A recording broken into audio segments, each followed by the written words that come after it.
Buenas tardes.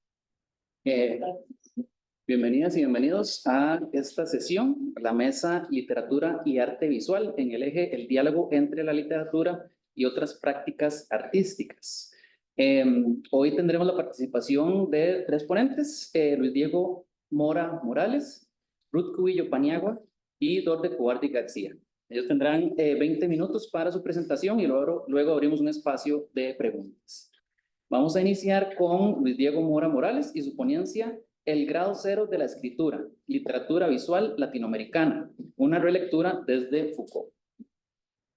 Luis Diego se formó en estudios culturales y literatura latinoamericana, obtuvo su doctorado en estudios culturales con énfasis en literatura latinoamericana en la Universidad de Cincinnati, Estados Unidos. También cuenta con una maestría en literatura de la Universidad Estatal de Nuevo México y una licenciatura en psicología de la Universidad de Costa Rica. Actualmente es profesor del programa de estudios de posgrado en literatura en la Universidad de Costa Rica y coordina el eje de producción académica de la Vicerrectoría de Extensión de la Universidad Nacional. Ha participado en diversos congresos y simposios internacionales y ha publicado varios artículos científicos en revistas académicas. Además, ha recibido numerosos premios y reconocimientos por su trabajo literario, incluyendo el Premio Nacional de Poesía Aquileo J. Echeverría en 2022. Bien.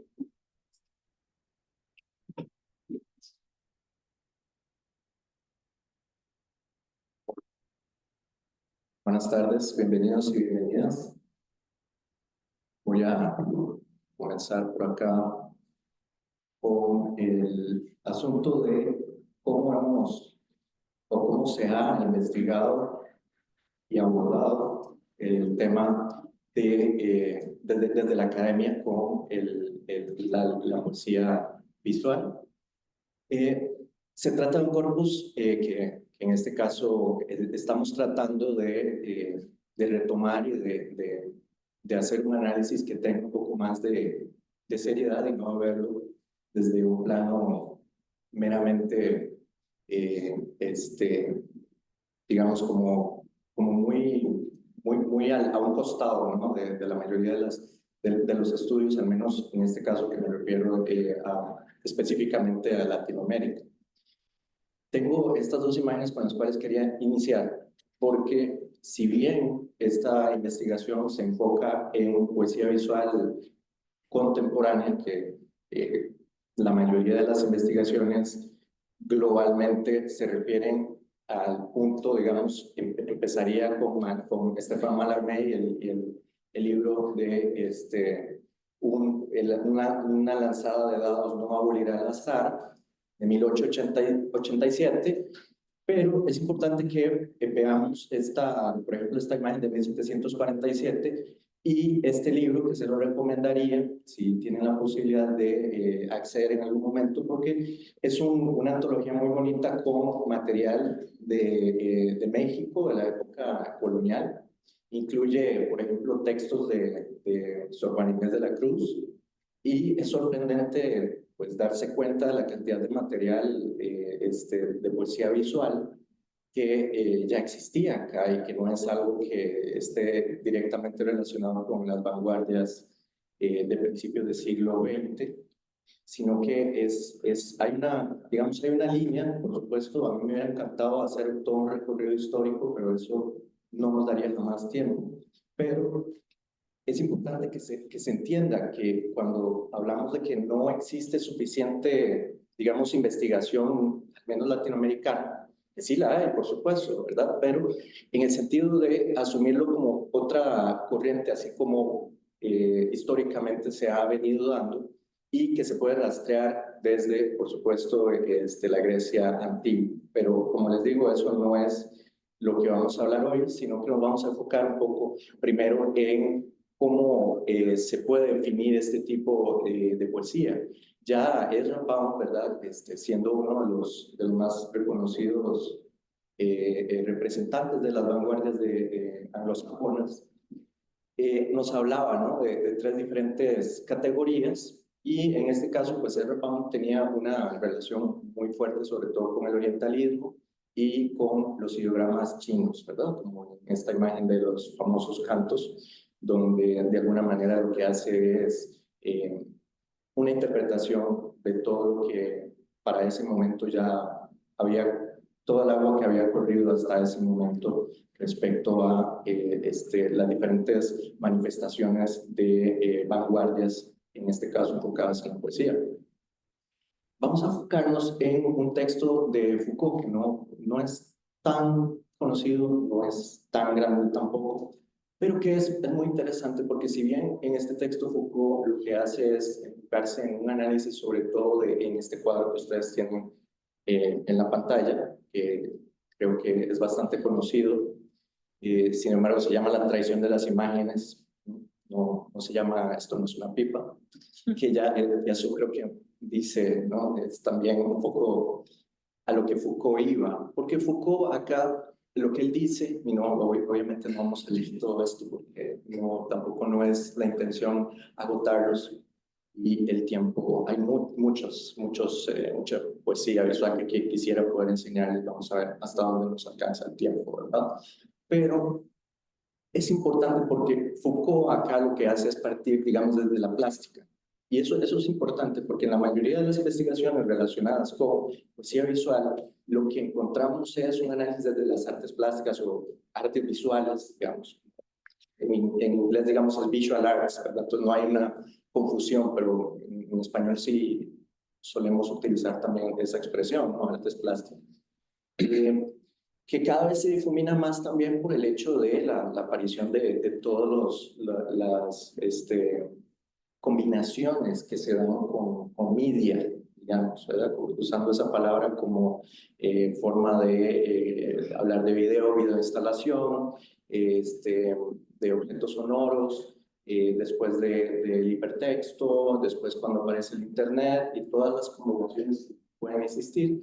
También acá yo no voy a llegar hasta el internet, de hecho no incluyo el hipertexto ni tampoco incluyo lo que llaman poesía digital poetry, que es como se le conoce en inglés, porque, como les digo, es mucho material y además a mí en lo personal me parece que está mucho más desarrollado el tema de la poesía visual, mientras que en poesía digital me parece que los esfuerzos todavía son bastante experimentales, como por supuesto suele ser toda la literatura vanguardista, pero hay, a mi parecer, queda un poco más de tiempo para que veamos con distancia que realmente todo esto que muchas veces es más como ¿verdad? Como digo ahora al final, como unos fuegos pirotécnicos y que luego no queda nada de eso. Eso hay mucho en el arte contemporáneo y sobre todo si hablamos del arte conceptual. Foucault también se enfoca en Paul Klee. Eso creo que también es importante porque recuerden que en esta época pues estaba en el deconstruccionismo, ¿verdad? Estaba con todavía Saussure, ¿verdad? Con toda la cuestión lingüística y Foucault pues obviamente va a utilizar este tipo de conceptos como el signo, ¿verdad? Y sin embargo, un poco lo que quiero que veamos es también cómo él hace de repente esa conexión de lo plástico a lo literario, que es lo que, por supuesto, en este caso, por lo menos a mí me interesa. Él dice que es una tautología, ¿verdad?, que está en oposición a la retórica, en este sentido, porque cuando él habla del cuadro de Magritte, él dice que es como si estuviera representando un caligrama. Recuerden que los caligramas fueron, digamos, popularizados por Apollinaire en su libro Alcoholes, y a partir de ese momento se empezó a repetir, y en Latinoamérica, por supuesto, no fue la excepción, como vamos a ver ahora. Y entonces, ya cuando Foucault, como les digo, que es lo que nos importa, habla de esa parte, ¿no?, que vimos que dice, esto no es una pipa, eso es, digamos, lo que permite que estemos hablando en este momento de ese cuadro, ¿no? Porque para Foucault tiene elementos de la poesía y esos vienen precisamente de la grafía, porque tiene alfabeto. Es decir, esa oración, se cine para una pip, es obviamente alfabética. Sin embargo, él dice que hace como esta contradicción, ¿verdad? Porque retóricamente nos pone en una tautología y digamos, una situación paradójica de que lo que vemos, que es una pipa, es una certeza, por decirlo así, pero lo que está debajo de esa pipa nos pone en contradicción al decir, esto no es una pipa.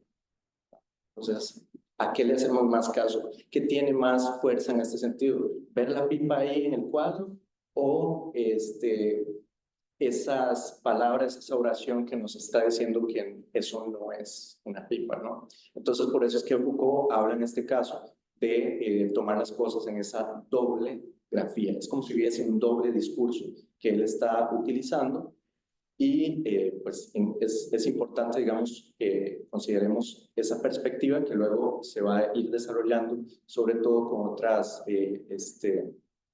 implementaciones de la poesía visual, que en el 2012 sale esta antología de poesía visual y es interesante las categorías en las cuales dividen el material, ¿verdad? Por un lado está lo que podríamos decir que es lettering, o sea, lo que incluye letra, luego el poema como objeto, luego los poemas que están escritos a mano, manuscritos, luego los que tienen una característica tipográfica y luego los que se enfocan más en un collage. Les muestro esto no porque vamos a dividirlo de esa manera, sino como una forma de poner en perspectiva por qué es tan difícil de llegar a un análisis de este tipo de trabajos. Y es porque hay diferentes elementos. Por un lado, está la lectura que se realiza, que en este caso Hill nos dice que nos da, digamos, diferentes pasos a seguir a la hora de tratar de analizar este tipo de poesía visual, que es pues ir como de lo general a lo específico, leer desde diferentes ángulos, es decir, veamos cuál es la figura y luego vamos a esa figura, entremos en la figura y tratemos de ver cada una de sus partes, ¿verdad? Es decir, es muy gestáltico, ¿no? Digamos, creo que una palabra que nos permite como acercarnos a este tipo de literatura. Pues obviamente la visualidad, en ese caso hay que considerar que ya desde el hecho de que un texto esté escrito ya tiene una característica visual y ese es otro tema que siempre se cuestiona, ¿verdad? ¿Hasta qué punto podemos hablar de que un texto es poema visual o es simplemente un poema más, ¿verdad? ¿Qué es lo que hace, qué es lo que marca esa diferencia? Ahora, en el caso de Bennett, que habla de estas diferentes características, también apunta a la oralidad. Por ejemplo, en este de Oliverio Girono, yo no sé si se ve bien, pero este es un texto que tiene pues una característica oral en las piernas del espantapájaros, tiene onomatopeyas, que son como, de hecho, son sonidos de rana, eso es lo que, la intención, ¿no? Entonces también es otro elemento que se dio mucho en la poesía visual, el uso de la oralidad, esto desde lo Dada, ¿verdad? En el 1916, que empiezan a explotar precisamente una poesía onomatopédica que no tenga mucho sentido, que más bien remita como a sonidos culturales y muy elementales, muy así como de bebé casi, ¿no? De hecho, Dada tiene como, se ha hablado que tiene ese origen, ¿no? De Dada, como ese sonido, ¿no? Y luego, como les decía antes, el alfabeto, ¿no?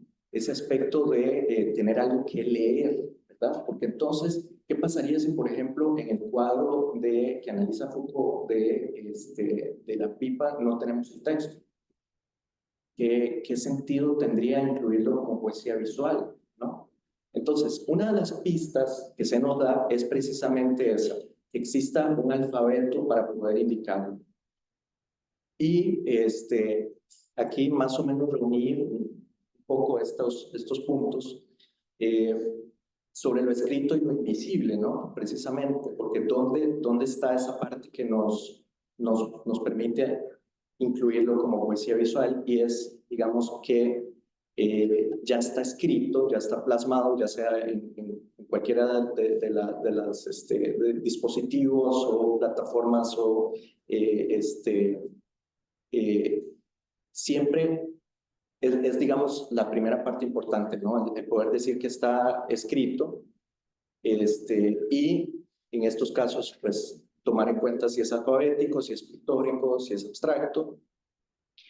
Otro aspecto que es importante considerar es qué tan desordenado u ordenado están esos componentes, ¿verdad? Ya sean las letras, las palabras, los signos de puntuación, la tipografía, y qué tan significativo puede ser eso, ¿verdad? Es decir, si ustedes quitaran esos elementos de ese poema, deja de ser un poema, sigue siendo un poema, pasa a ser más bien un simple cuadro o un anuncio publicitario, ¿verdad?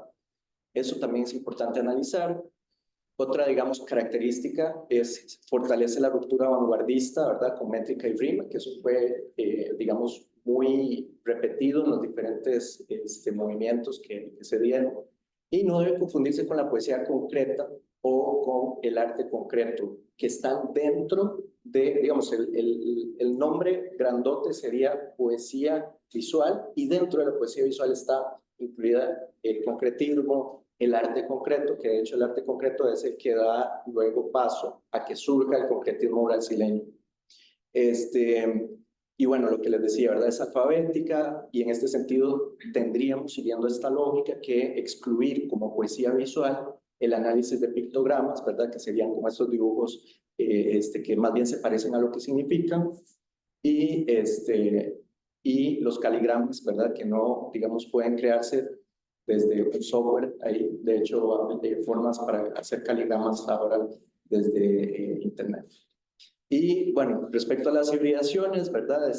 Hay diferentes formas y contenidos. Una de las cosas que a mí me parece importante señalar y que es interesante es el trabajo editorial puede modificar y modifica, de hecho, inevitablemente la poesía visual, porque en el momento en que ustedes entregan ese material a una casa editorial, tienen que hacer un diseño. O sea, es probable que tenga que cambiar la tipografía, la maquetación, es decir, si queda cortado un verso y porque no hay más espacio en esa página, ya ahí también hay un elemento que está modificando visualmente el texto. Y luego la encuadernación, ¿verdad? Entonces son elementos muy importantes a considerar. Uno de los antecedentes, digamos, los más importantes es José Juan Tablada, que en este libro del 19 trabajó casi que arquitectura, como lo llamaba él, inspirado mucho en trabajos orientales. Después el estrientalismo mexicano, que como pueden ver también tenía el trabajo de caligrama, Carlos Oquendo Amado, y luego llegamos a la poesía concreta, como les mencionaba, con el grupo de Sao Paulo, los Noigandres, que es quizás el grupo más conocido, que casi que al mismo tiempo en Suiza estaba una persona que nació en Bolivia, que vivía en Suiza, Gombringer, que también, digamos, podría decirse que era contemporáneo de los Noigandres en cuanto a este aspecto. Y en este caso, pues también hay que tomar en cuenta que yo hablo de dos planos, ¿no? El plano espacial, que es donde se encuentra la obra, y el objetual, que es el formato en que se encuentra.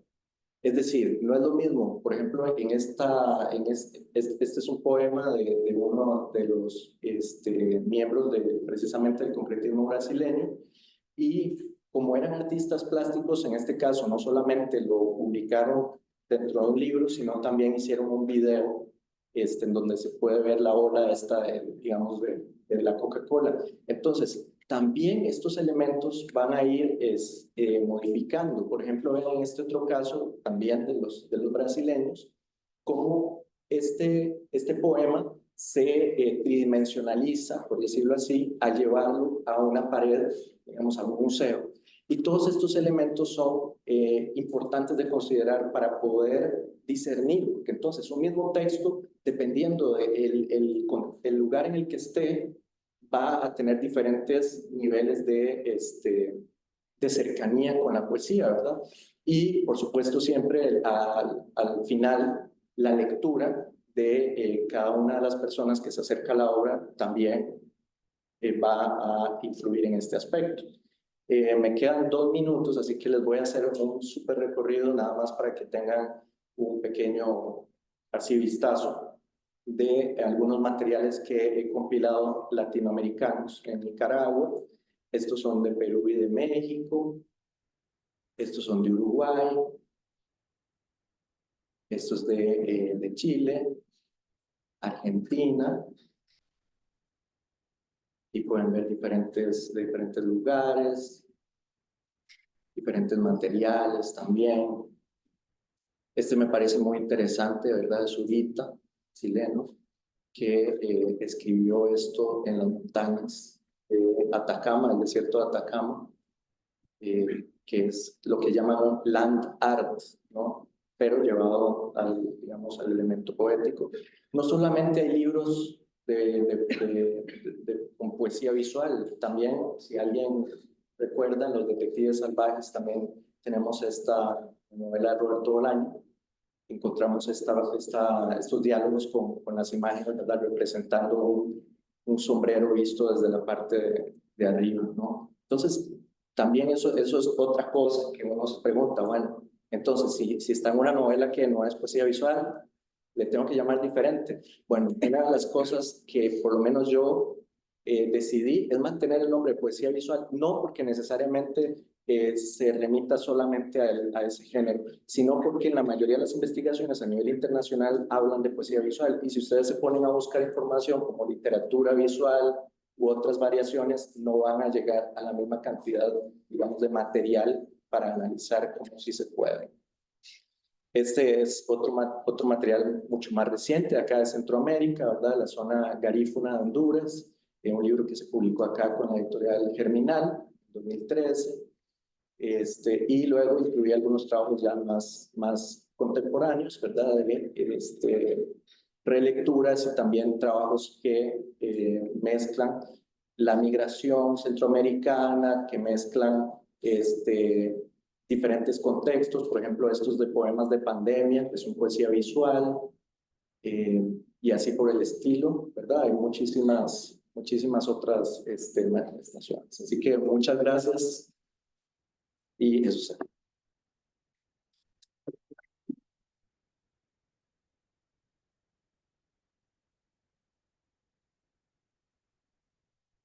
Muchísimas gracias. Y ahora vamos a continuar con la ponencia de Ruth Cubillo Paniagua, titulada Dos formas de representar los espacios urbanos, el diálogo entre la literatura de ficción y la obra gráfica de Carmen Naranjo.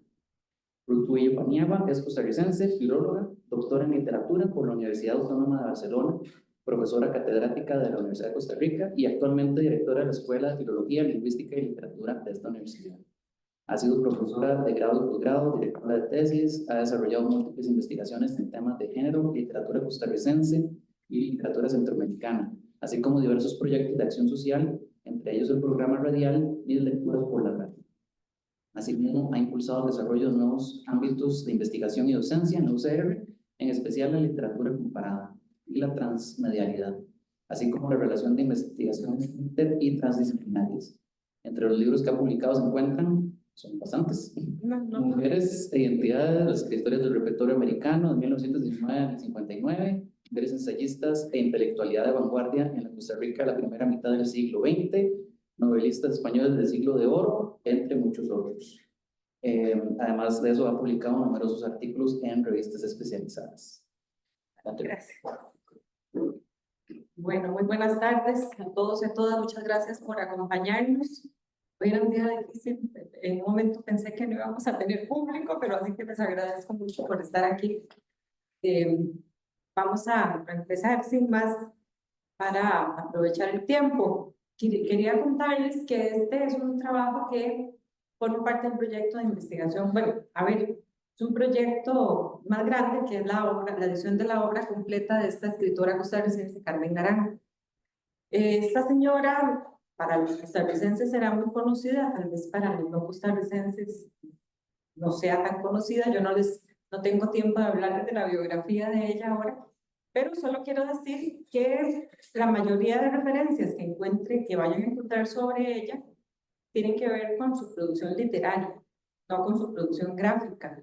Pero bueno, cuando empezamos a hacer este trabajo de recopilación de todo el material escrito por ella, que bueno, ahí debo agradecer a la Fundación Carmen Naranjo, que es la que tiene todo ese material bajo su custodia, y nos abrió las puertas de la fundación para que registráramos todos los archivos y sacáramos todo lo que quisiéramos. Nos dimos cuenta de que hay una grandísima cantidad de producción de obra gráfica. Resulta que tiene más de 1000 cuadros la señora, que la verdad, o sea, yo como filóloga y estudiosa de la literatura, perdón, no sabía que existían. Quiero aprovechar para agradecer aquí a Valeria Solís, esa muchacha que está allá sentada, que es la que trabaja conmigo en este proyecto. Ella es la asistente del proyecto y hace un trabajo maravilloso y muy importante. Así que muchas gracias, Valeria. Entonces yo, pues el día de hoy lo que quiero es hacer un pequeño acercamiento a una parte de esta obra gráfica. Yo he seleccionado, ahora van a ver, por muy pequeñito, advierto, yo soy crítica literaria. Pero a mí me encantaría que este trabajo en un futuro lo pudiera hacer yo como un artista plástico, ¿verdad? Con alguien que sepa de análisis del texto gráfico, ¿verdad? Porque yo, pues ya verán que tengo mis grandes limitaciones. Y lo quise comparar con textos literarios de ella que yo he trabajado ya bastante. Bueno, vamos a... Esa es doña Carmen Naranjo en diferentes facetas de su vida. Y les puse las fechas de nacimiento y muerte y voy a leer para no dispersarme. En este trabajo analizamos las representaciones de la ciudad en la primera novelística de Carmen Naranjo, publicada en las décadas de 1960 y 1970, y las poníamos en diálogo con las formas en que esta misma autora, en su faceta de artista gráfica, representa al urbano desde una perspectiva muy personal en cierta de sus ventanas, así se llama la colección de dibujos, perdón, elaborada en la década de 1980. En lo que respecta a las novelas, partimos de la premisa de que se trata de textos postmodernos, en tanto que vinculan al sujeto con su propio cuestionamiento, con su propia desaparición, con su puesta en abismo y su crisis. Y Tito Valenzuela, 2016, concibe la realidad como una construcción contingente. También se trata de novelas urbanas, porque sus tramas se desarrollan por completo en la ciudad de San José.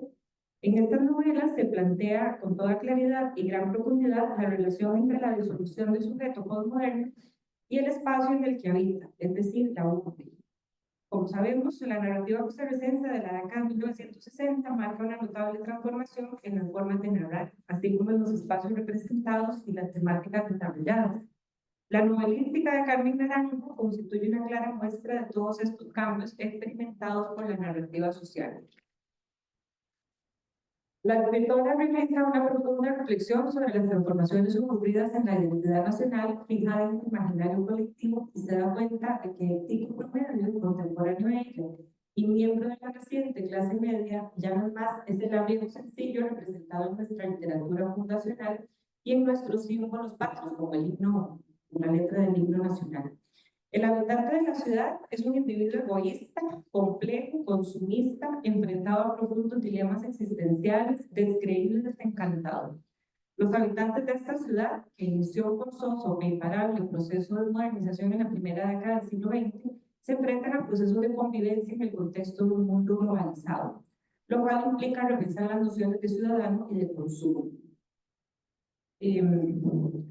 Las novelas de Carmen Naranjo se desarrollan en esa ciudad que no es acogedora, que en cierto modo agrede al individuo y que muchas veces lo hace sumirse en la más profunda de las soledades, aunque viva en un sitio repleto de gente. Los personajes de Carmen Naranjo se desenvuelven en una ciudad moderna, una ciudad que se encaminaba hacia una globalización sin retorno. Se trata de sujetos que dudan de todo, de la existencia de Dios, de su papel en el mundo, de la familia, comunidad parte de la sociedad, de los roles de género por siglos asumidos sin más. Dudan de ellos mismos y del prójimo, lo cual les genera angustia y dolor. Estos personajes son sujetos con preocupaciones propias del tránsito de la modernidad a la posmodernidad, pues lo que entra en crisis es la construcción misma de la subjetividad y el cuestionamiento de las verdades absolutas, que brindan seguridad a quienes poseen. La posmodernidad y los discursos producidos desde ella cuestionan la noción de identidad, cuyo lugar preponderante es arrebatado por la diferencia, siguiendo el planteamiento nichano del movimiento que cuestiona el ser moderno cartesiano, permanente y estático. De esta manera, cito a Corral 2007, la posmodernidad consta de ciertos estados discontinuos en búsqueda abierta de la diferenciación y diversificación física, intelectual y moral. Fin de la cita. En relación con el interés de Carmen Naranjo por lo urbano, Alicia Miranda Evia señala, cito, Carmen Naranjo ha rechazado siempre no solo lo que la literatura costarricense ha propuesto siempre como modelo de referencialidad, sino también la problemática rural de la posesión de la tierra. Carmen Naranjo insiste en todas sus novelas en problemas de clases urbanas, o por lo menos de ciertos grupos esencialmente urbanos. Fin de la cita. En la novela Los perros no ladraron, publicada en el 66, Naranjo plantea una nueva ruta para la literatura costarricense, pues se trata de un texto en el cual todo sucede en el espacio urbano. Algunas novelas anteriores costarricenses que ya lo habían hecho son ese que llama Pueblo, de Fabián Dobles, publicada en el 42, y La Ruta de Observación, de Yolanda Ariamuro, publicada en el 49. Los personajes de esta novela son víctimas de la indiferencia y el desdén propios de los urbanos. En Memorias de un hombre palabra y En camino a mediodía, ambas publicadas en el 68, asistimos a la invisibilización del sujeto ciudadano. Se trata de personajes que se autoexcluyen o son excluidos de una sociedad atroz, lista para la crítica madura y voraz. Una sociedad que ha perdido la capacidad de ser solidaria e integradora. El diario de una multitud, de nuevo del 74, de nuevo Naranjo pone en crisis este mundo urbano y pone en boca de los personajes una fuertísima crítica contra el status quo. En un pasaje de esta novela se encuentra la llave para desentrañar cómo es que se construyen estos personajes, y cito a Naranjo. Se trata de penetrar en las sendas rutinarias con el deseo de una vía subterránea por donde los trenes de la normalidad choquen y los descarrilamientos muestren otras voces, otros gestos, otros rostros. Fin de la cita. Bueno, en la novela de Naranjo que aquí analizamos, yo, como van a ver, me voy a centrar en un fragmentito de una de ellas, se profundiza en la psicología de diversos personajes que conviven en una sociedad urbana, San José, que no puede ser definida ni comprendida únicamente como una forma espacial, es decir, como un espacio geográfico con determinadas características individuales, sino más bien como una compleja cultura urbana. Al respecto, el sociólogo Manuel Castells, en su libro La cuestión urbana, del 72, define así la sociedad urbana, y lo cito: cuando se habla de sociedad urbana, no se trata nunca de la simple constatación de una forma espacial. La sociedad urbana es definida ante todo como una cierta cultura, la cultura urbana, en el sentido antropológico del término, es decir, un cierto sistema de valores, normas y relaciones sociales que poseen una especificidad histórica y una lógica propia de organización y de transformación. Así vamos a entender entonces a la sociedad urbana aquí. Ahora bien, en lo que respecta a su obra gráfica, debemos tener presente que se trata de una producción sumamente abundante, como les decía, más de 1000 grupos de pequeño formato, elaborados entre el 77 y el 97, pero poco conocida y aún menos estudiada por los especialistas en artes plásticas. Aquí nos centraremos en el análisis de 7 subventanas, a saber, ventana con nostalgia, ventana de una ciudad desvelada, ventana del pequeño universo, ventana de referencia sobre mis sueños, ventana sobre el viaje del sueño, ventana que quizá no exista en el futuro y ventana por donde pasea alegre la ciudad. En la obra gráfica de Naranjo, la ventana constituye un elemento metafórico muy relevante, presente también en su obra literaria ficcional y no ficcional. Me refiero al título de la columna que publicó en el periodo de Valdía entre julio del 93 y julio del 94. La ventana representa un espacio desde el cual se mira y se percibe la realidad, eso que está ahí afuera, siempre desde una perspectiva particular, subjetiva y propia, es decir, enmarcada por la visión de mundo del artista, que se observa con atención lo que la rodea, que observa, perdón, con atención lo que la rodea y lo muestra de una manera particular. A través de esas ventanas podemos observar representaciones de la naturaleza, de las ciudades y de diversos tipos de paisajes. En la representación En la presentación, perdón, del libro Ventanas y Asombros, la artista plástica Dinora Volante señala: primero es el rectángulo. En la calma de la noche, eso me imagino, cuando la escritora ha cumplido con la máquina de escribir y ya nada vibra a su alrededor, lo dibuja sobre cualquier pedacito de papel, no importa el tamaño, el color, la textura. Puede ser sobre el reverso de una vieja invitación que no se tiró a la basura. Y luego su lápiz, sin prisa ni compromiso, se desliza, dejando a su paso árboles, pájaros, nubes caprichosas, flores como las dibujan los niños, imágenes que han estado adormecidas en su interior, aparecen sobre una superficie. Fin de la cita. Por otra parte, en la sinopsis de este mismo libro que encontramos en la página web del SINABI, Sistema Nacional de Bibliotecas, se plantea lo siguiente en relación con las ventanas de Naranjo, cito: es una concepción surrealista de la escritora que invita a realizar un análisis exhaustivo de lo que se esconde detrás de unas líneas aparentemente ingenuas. En efecto, considero que la obra gráfica de Naranjo sigue esperando ese análisis exhaustivo que permita poner en diálogo con la obra literaria con su contexto de producción. Y así comprender más integralmente la producción de esta intelectual costarricense. Podemos explicar que las ventanas, se los voy a ir pasando, pero luego me voy a devolver para detenerme en algunas. Las ventanas de Naranjo están dibujadas con lápiz a mano alzada y se emplea la técnica de tinta sobre papel. Algunas son monocromáticas, pues emplea una sola tinta, mientras que otras son policromáticas porque emplean marcadores de diversos colores. Algunas representan formas más orgánicas, mientras que otras representan formas más geométricas. Algunas armonizan diversos elementos, mientras que otras refuerzan los contrastes. Algunas logran contener aquello que representan dentro del marco de la ventana, mientras que en otras la representación se desborda y excede los límites del rectángulo dibujado a manera de marco. Los trazos lineales, curvos, rectos o ondulados desempeñan un papel fundamental en esta obra gráfica y en muchos casos son tan importantes que prácticamente llenan todo el espacio destinado a representaciones de la ciudad en ambas obras significantes. Por razones de tiempo, entonces, me centraré en el análisis de la temática rápidamente. No se asusten, en la novela Memoria de un hombre palabra del 66 y en las 7 ventanas repetidas.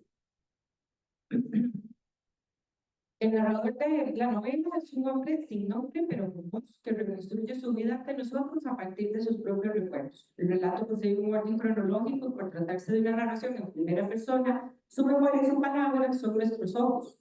Todo lo vemos a partir de su perspectiva particular. Conocemos la realidad de este individuo a partir de su propia representación de ella.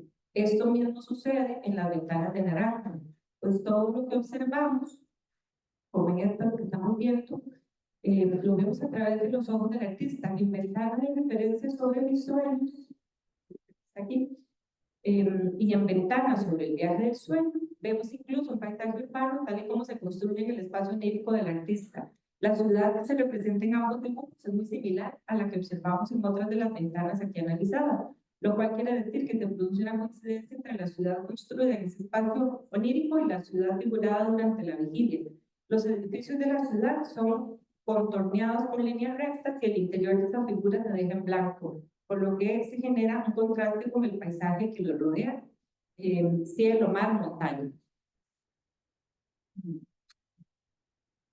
En la novela, el recuerdo de los hechos se intercala con extensas reflexiones acerca de la vida en la ciudad de San José. Fácilmente podemos ubicar el presente del narrador protagonista en la década de los 60 por diversas referencias que se hacen allí. Y además puntualiza sobre los sentimientos, las emociones y los pensamientos del protagonista. El gran tema es la crisis existencial identitaria del protagonista, quien también resulta un extraño para sí mismo. Encontramos a un hombre adulto, habitante de una ciudad que ha construido su vida a partir de mandatos sociales y culturales para tratar de triunfar, pero que termina siendo víctima del sistema patriarcal y de la lógica capitalista del consumo. En las ventanas, en cambio, no podemos precisar qué ciudad es la que allí, se representa o cuál ciudad que alude. Sin embargo, en ventana con nostalgia de montañas, que es esta que está aquí, y en ventana que quizás no exista en el futuro, la artista hace referencia a una ciudad que, víctima del excesivo crecimiento y de la modernización, va perdiendo los espacios verdes para dar lugar al concreto. En la primera, el título propuesto por la artista nos permite comprender con claridad su preocupación ante la inminente desaparición de esas montañas fértiles y diversas que rodean la ciudad de San José. Mientras que en la segunda, el título también funciona como un programador de lectura que nos deja bien clara la preocupación ambientalista de Naranjo, ya que tanto que elemento de la naturaleza que podría llegar a desaparecer en un futuro si el ser humano continúa con el desarrollo desaforado de la urbanización y la industrialización. Volviendo a la novela, es preciso indicar que el abandono materno marca la vida del hombre palabra que comienza a vivir su etapa adulta en medio de una profunda soledad, la cual se ve acrecentada por la frialdad de la ciudad en la que habita. Una ciudad que, sin ser una gran urbe, resulta poco acogedora y acentúa su sentimiento de invisibilidad. En Ventana, donde pasea alegre la soledad, es esta que está aquí, podemos observar una ciudad moderna llena de color, con calles bien trazadas y ordenadas, en la cual se pasea a sus anchas la soledad. Una ciudad vacía de personas y repleta de edificios. Tampoco se observa en esa ciudad ni un solo elemento natural. No hay árboles, ni montañas, ni ríos. En memoria de un hombre palabra, el narrador insiste una y otra vez en la soledad y el aislamiento que lo definen como sujeto, lo cual lo lleva a sentir lástima de sí mismo, a pensar en él como una víctima del abandono y a descubrir en un estado depresivo, pesimista, de profunda tristeza. Bueno, aquí les traía una pequeña cita de la novela que van a sentir. Su hombría, su masculinidad de hombre moderno citadino se ve aún más cuestionada cuando comienza a quedarse calvo al comenzar los 30 años. La pérdida del cabello lo hace parecer ante los otros como un hombre más viejo y esto lo deprime. Así que incrementa los robos que había iniciado meses atrás para poder pagar tratamientos estéticos que le permitan recuperar su cabello, cosa que nunca sucede. El jefe lo descubre, lo entrega a la policía, es llevado a la cárcel y condenado. Bueno, vamos a brincarnos estas partes. La que lo termina sacando de la cárcel es la mamá, que lo había abandonado, pero no establece nunca ninguna relación con él, de manera que el personaje sigue en el abandono. Bueno, todas estas reflexiones del hombre palabra que termina viviendo en la calle, termina siendo un hombre sin techo, una especie de desecho de la sociedad. Sus reflexiones existenciales tienen como eje central la crítica al sistema capitalista que promueve el consumo desaforado de bienes y servicios, con el engañoso objetivo de hacerlo sentir alguien. Dicha crítica, basada en su propia experiencia vital, le permite plantear que el hombre, entendido claro está como ser humano, debe adquirir una conciencia crítica y apartarse de los modelos socialmente establecidos que lo obligan a relacionarse con el otro usando siempre una máscara. En este sentido, Herbert Marcuse plantea que la sociedad industrial avanzada ha generado en los individuos falsas necesidades que los integran en el sistema existente de producción y consumo, empleando los medios de comunicación, la publicidad y una lógica propia del mundo industrializado. En este sentido, se crea un universo unidimensional de pensamiento y comportamiento gracias a la existencia de modelos ineludibles, y en ese universo se anula la capacidad de pensamiento crítico y de oposición a la norma social. En el dibujo titulado Ventana del pequeño universo, podemos observar en la parte de abajo del rectángulo una ciudad apretujada y uniformada que constituye el pequeño universo del artista, sobre la cual reinan las fértiles montañas y un cielo cargado de oscuras nubes. Una ciudad que bien podríamos identificar con San José. Llama la atención que tanto en este dibujo como en el que sigue Ventana de una ciudad desvelada, ninguno de los edificios representados posee alguna característica que los distinga de los otros, sino que únicamente se trazan sus siluetas mediante el uso de líneas rectas, es decir, se trata de edificaciones uniformadas, sin características que les brinden una identidad propia. Bueno, hay toda una propuesta que realiza Marcuse, que yo hago un análisis y planteo que el personaje de Memorias de un hombre palabra y también la artista gráfica, que es Carmen Naranjo, que hemos visto hoy, siguiendo la línea marcusiana, elaboran una propuesta para resistir ante la aplastante lógica mercantilista. En especial en la novela, podemos identificar tres ideas fundamentales que tienen que ver con esa propuesta de resistencia. Sería, bueno, primero, romper con la lógica binaria que clasifica a todos los individuos como buenos o malos, con el fin de liberarse de la culpa judeocristiana y de los modelos de conducta socialmente establecidos.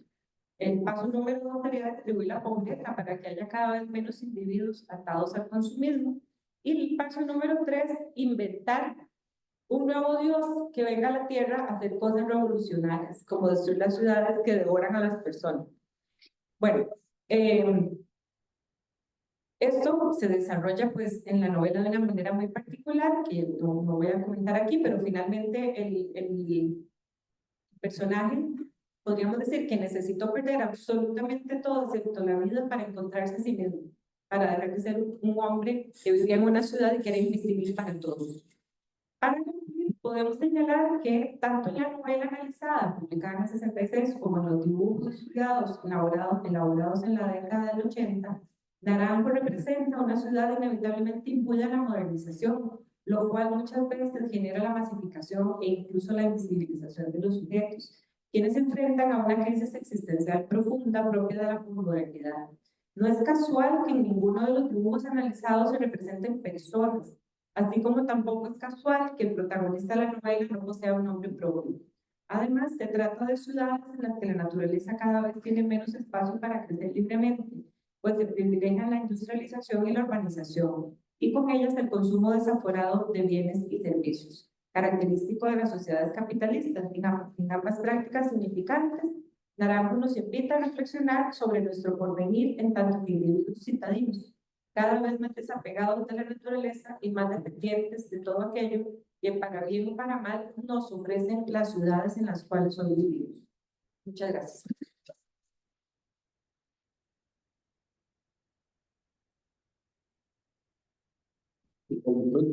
Y finalmente tenemos la ponencia de Dorothy Cobaldi García, titulada El tema de las casas por dentro en la literatura y la cultura visual francesa decimonónica, Julie, Janine, Palestina, Bertot, Stuart, Girardet y Decaux.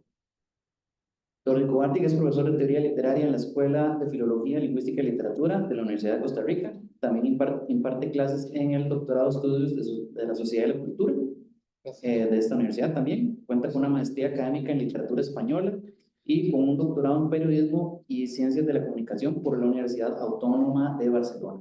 Se especializa en los géneros de la literatura panorámica decimonónica, en teoría literaria y en las relaciones entre la literatura y la cultura visual.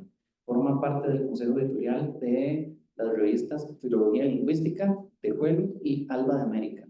Ha publicado libros: El flaneur en las prácticas culturales, el costumbrismo y el modernismo, y tópicos vegetales en la literatura latinoamericana y española, hojas secas, flores y jardines. Adelante, doctor. Muchas gracias. Bueno, en mi caso, bueno, en la presente ponencia, esta ponencia está dedicada a la fisiología de los edificios en el marco de la escritura costumbrista y realista francesa del siglo XIX. Y por fisiología de un edificio entendemos la descripción y clasificación de sus espacios y de sus inquilinos. No solo existen en la literatura costumbrista europea fisiologías de tipos sociales, sino también de prácticas y, como vemos, también de espacios, entre ellos de las casas y de los edificios de apartamentos. Este es el estado de la cuestión sobre el tema literario y visual de las casas por dentro. Sobre todo José Escobar, que tiene un artículo de 1976, y Martina Lauster, que en su libro de Sketch of the 19th Century, del 2007, pues dedica un capítulo, digamos, a la anatomía de los edificios, ¿no? Volcar hacia afuera lo que está dentro. Y después también me sirvió mucho, digamos, este libro de Sharon Marcus de 1999, Historias de apartamentos, donde habla de la aparición de los edificios de apartamentos en París en las 2 primeras décadas del siglo XIX. Y sobre todo, digamos, la estructura es la siguiente. Digamos, en el piso de abajo, que da a la calle, viven los porteros, las porteras, y digamos también están dedicados a los comercios, ¿no? Después, en el primer piso vive la gran burguesía con toda su opulencia, con todo su lujo. En los segundos pisos suelen vivir, digamos, la pequeña burguesía, que suele imitar, digamos, el consumo suntuario de la gran burguesía que está justo en el piso de abajo, ¿no? Digamos, este efecto imitatorio. Digamos, en los terceros pisos suelen vivir, digamos, solteros, con amas de llaves, digamos. Y, digamos, en las buhardillas viven, digamos, los desclasados. aguadores, por ejemplo, ¿no? Artistas sin trabajo, digamos, estos modos de vivir que no dan que no dan de vivir, como diría Larra. Y bien, ¿qué pasa con la invención del ascensor? Pues con la invención del ascensor, la gran burguesía que vivía abajo, digamos, cerca de la calle, en pisos más, digamos, en pisos mucho más húmedos, pasan a vivir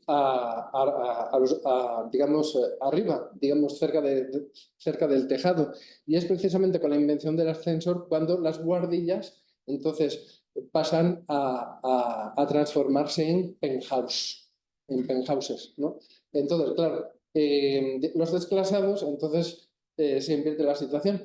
Entonces pasan a vivir cerca de la calle. Es un fenómeno curioso. Pues el tema costumbrista y realista de las casas por dentro, circunscrito a la descripción sistemática de los distintos pisos de un edificio y de sus respectivos habitantes, es de origen francés. Y hemos identificado hasta 9 descripciones en cuadros costumbristas, ilustraciones y novelas realistas en textos franceses, que se ajustan al modelo o esquema clásico de este esquema de las casas por dentro, aunque va a evolucionar en las últimas décadas del siglo XIX, ya cerca de la Belle Époque, sobre todo con las magníficas ilustraciones de Albert Robida y después también en la ilustración del siglo XX, ¿no? Hay muchos ejemplos españoles, también en el cómic, el famoso 13 Rue del Percebe, que muchos conocen. ¿Qué condiciones deben darse para que podamos hablar del modelo clásico? Primero, el objeto de escrutinio debe ser un edificio de varios pisos, un edificio de apartamentos. Y en segundo lugar, en el ámbito de la ilustración, debe realizarse un corte transversal de este último para que su espacio privado sea objeto de observación. Un poco el esquema de la casa de muñecas. Bien, el primer ejemplo de los 9 franceses es los 6 pisos de un edificio de la calle de San Honorato, que fue publicado en 1813 en el volumen segundo de El eremita de la casa de Antin, pues precisamente de Etienne Jouy, Esteban Jouy, ¿no? Que además es un precursor de Larra. De hecho, algunos artículos costumbristas de Larra, digamos, reescriben a Jouy. Bien, en este cuadro, a ver, estamos hablando sobre todo de un esquema descriptivo, pero que también cuenta con cierta narratividad. En este cuadro, el eremita, que además es el seudónimo que utilizó Esteban Jouy en sus escritos, el eremita acompaña a un amigo que tiene la intención de comprar un edificio destinado al alquiler de apartamentos y de habitaciones, y para ello ingresan a uno situado en la calle de San Honorato. No solo se describe el edificio, sino la calle aledaña, procedimiento que también vamos a ver al inicio de la novela Papa Goriot de 1834 de Balzac. Forma parte de la fisiología del edificio, primero que todo la fisiología del espacio urbanístico en el que está ubicado.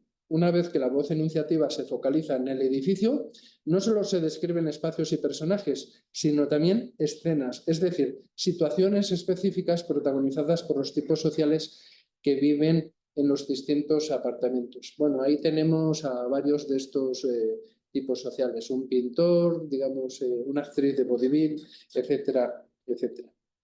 Bien, también contamos de Esteban Jouy, pues de Esteban Jouy también podemos hablar de una casa ubicada en la calle de Arsís, que es el segundo artículo de Esteban Jouy estructurado desde el tema de las casas por dentro. Se trata de una descripción más detenida que el cuadro anterior y además nos ofrece interesantes reflexiones teóricas sobre uno de los objetivos de la literatura dedicada a las costumbres humanas, preservar el pasado de la ciudad. El mecanismo generativo que justifica la visita del edificio no es la decisión de acompañar a un amigo a la posible compra de un inmueble, como ocurrió pues, en el caso previo, sino en el hecho de que el eremita ha heredado un edificio. Escribe, como ya queda dicho, una pequeña historia de sus antiguos propietarios, al ser un edificio con historia, y decide conocer el edificio directamente. Entonces ahí es cuando pasa, digamos, a describir cada uno de los pisos y sus correspondientes inquilinos. Por ejemplo, el primer piso está ocupado por un taller de escultura. A pesar de la compartimentalización y separación de los distintos alojamientos, los textos que tematizan el tema de las casas por dentro establecen puntos de enlace entre cada espacio. En primer lugar, a través del ingreso de los visitantes en cada uno de los espacios del edificio. Y en segundo lugar, por medio de las relaciones entre vecinos, por lo general conflictivas. En el presente caso, por ejemplo, una madre que prepara flores artificiales se queja ante el eremita, el propietario del edificio, del polvo que procede del taller de un escultor, que utiliza la escayola, y un polvo que se deposita, digamos, en su hogar. Bien, el tercer ejemplo procede de los extranjeros en París, de Jules Janin, de 1830. Aquí, este texto toma conciencia de un proceso social que se acelera con los procesos de modernización cultural y económica que tienen lugar en el siglo XIX. París y otras ciudades europeas se convierten en lugares que atraen a innumerables inmigrantes procedentes de las provincias del Estado francés, pero también del extranjero. Y esta es una obra colectiva publicada en 1830 y en ella participaron escritores como Louis Desnoyers, Jules Janin, Stanislas Belanger y Louis Ward, el conocido autor de la fisiología del flaner. La literatura costumbrista, la literatura panorámica, es burlona, juguetona, y en este caso, dentro de este último espíritu, Los extranjeros en París se vuelve literatura autorreflexiva. Se burla de los estereotipos existentes sobre las clases sociales, los oficios, las profesiones y las nacionalidades. De alguna manera, la literatura costumbrista panorámica toma conciencia del hecho de que un estereotipo es una construcción social y así lo hace saber a la instancia lectora. Esta mirada se muestra cuando, por ejemplo, el enunciador enumera y clasifica la procedencia regional de cada uno de los oficios participantes en la construcción de este edificio. El propietario es un alsaciano, el arquitecto procede del Franco Condado, los albañiles de la región de Creuse, los talladores en madera, pintores y vidrieros de Flandes y del Piamonte, etcétera, etcétera. Este edificio de 8 plantas es una sinécdoque de la nación francesa y del continente europeo. Y del continente europeo, además, es un microcosmos. Bien, como vemos, pues la mayor parte de los inquilinos de este edificio que vemos aquí son franceses llegados de las provincias o también son extranjeros. A medida que vamos subiendo por los pisos, la presencia de los inquilinos extranjeros se hace mucho más común. Queda establecida la relación entre emigración procedente del extranjero y los escasos ingresos económicos. Sin embargo, los desclasados que habitan las buhardillas vuelven a ser de nuevo franceses. Bien, también tenemos el caso conocido de Papa Goriot de 1834, de Balzac. En este caso no se trata de un edificio de apartamentos, sino de una casa de huéspedes. Y bien, aquí podemos decir que a diferencia de otras descripciones sistemáticas de edificios en la literatura de la época, la distribución de los inquilinos en los distintos pisos de la pensión en Papa Goriot no responde a una distribución estructurada por el estatus social, con los personajes de mayor estatus en el primer piso y la pequeña burguesía en el segundo o tercero y los desclasados arriba en la buhardilla, sino que en el presente caso todos los inquilinos se encuentran en una situación precaria de pobreza o miseria. Bien, en el inicio de Papa Goriot se procede a realizar una fisiología de 3 fachadas, la arquitectónica, la vestimentaria y la facial, pero las 3 fachadas son, en última instancia, transparentes, se dejan leer. El exterior es signo preciso, fijo, claro, mostrativo del interior, del carácter moral de los individuos. Solo cuando el narrador ha descrito el espacio y la colectividad, entonces va a proceder a realizar una narración de algunos de sus inquilinos, de su biografía. Después del corte sincrónico espacial, se procede a realizar el corte diacrónico temporal de la historia o biografía de cada uno de los inquilinos. El siguiente ejemplo, más bien, es una ilustración, porque no solo el modelo literario de las casas por dentro es de origen francés, sino también el esquema ilustrativo de este tema. Tiene carácter fundador la ilustración Los 5 niveles del mundo parisino, realizada en 1844 por el dibujante Bertal, Charles Constant Albert Nicolas Tarnoux de Limoges, Sensens. El nombre. Bueno. El grabado en madera fue realizado por Labiel y muestra desde el procedimiento del corte transversal o seccional los espacios interiores y los ocupantes de un edificio parisino. Fue una ilustración publicada el 1 de enero de 1845 en el periódico La Ilustración y posteriormente en la sección Paris Comique del Diablo en París y los parisienses de 1845.